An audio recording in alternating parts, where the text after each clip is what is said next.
Okay. What time? Wow. 15 minutes only.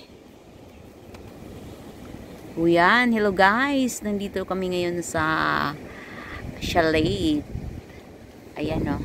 Maganda dito maganda dito ano. Ayan. Meron silang mga yati. Mga yati-yati. Di ba Michelle? Yeah. That is yati. Yan. Napakaganda kaya dito. Guys, di ba? Ayun. Ayan, paikot na kami. Pabalik na kami. Yan, mahangin-hangin na dito sa gilid ng dagat to. Dito kami ngayon sa chalet. Ayan. Kasi magsa-summer na, pwede ka na rito maligo. Okay. Maligo ikaw dyan sa dagat.